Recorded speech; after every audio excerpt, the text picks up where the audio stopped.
الحمدللہ وکفا وسلام علی عبادہ الذین اصطفى اما بعد فاعوذ باللہ من الشیطان الرجیم بسم اللہ الرحمن الرحیم الرحمن علم القرآن خلق الانسان علمہ البیان او کما قال علیہ السلام. الہی دے مجھے طرز تکلم، الہی دے مجھے طرز تکلم، میری آواز بھی جادو اثر ہو، مجھے افکار صالح کر عطا تو، میری نکابت بھی شکل گوہر ہو.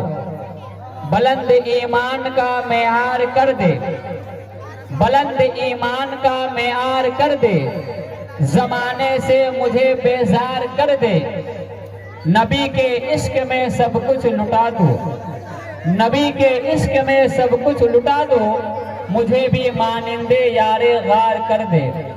سفینہ دل کا ہے طوفان کی جد میں، سفینہ دل کا ہے طوفان کی جد میں، میرے مولا اسے اس پار کر دے. میرے محترم و موقر علماء کرام اور دور دراز سے تشریف لائے ہوئے مہمان اور پردے کے اندر بیٹھی ہوئی خواتین امت، یوں تو اس کارگاہ عالم میں سیاسی، تہذیبی، ثقافتی، ادبی محفل و مجلس کا انعقاد ہی رہتا ہے، لیکن دینی جلسوں کی اہمیت سب سے جداگانہ ہے. اس کا مقام سب سے بلند بولا ہے، اس کی اہمیت و افادیت سب سے اعلیٰ اور عرفہ ہے. اور ایسا اس لیے ہے کہ نسبت جتنی عظیم ہوتی ہے محفل بھی اتنی عظیم شان ہو جاتی ہے. اور آج کے اس محفل قرآن کی طرف جا رہا ہے. اس بزم میں ہر ایک میکس کو وحدت کا جام پلاتے ہیں، اس بزم میں ہر ایک میکس کو وحدت کا جام پلاتے ہیں، انداز وفا سکھلاتے ہیں، پیغام شریعت دیتے ہیں، انداز وفا سکھلاتے ہیں. ایسی مبارک مجلس روئے زمین پر اور کہاں آ سکتی ہے جہاں اللہ کا ذکر ہو، اس کے قدرت کاملہ اور حکمت بالغہ کا بیان ہو، اس کی رسول کی ارشادات ہی موضوع سخن ہو.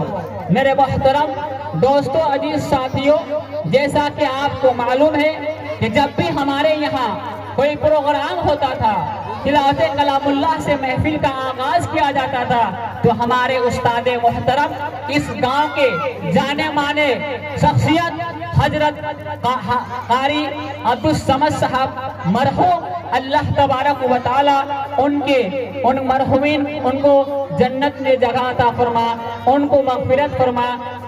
وہی ہمارے استاد محترم قاری عبدالصمد صاحب کی تلاوت سے محفل کا آغاز کیا جاتا ہے.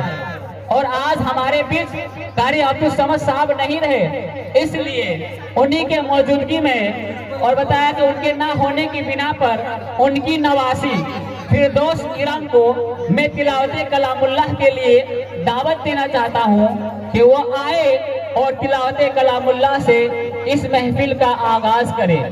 سنا دو نغمہ قرآن کہ ہم بیدار ہو جائے، سنا دو نغمہ قرآن کہ ہم بیدار ہو جائے، اندھیروں سے نکل کر صاحب انوار ہو جائے.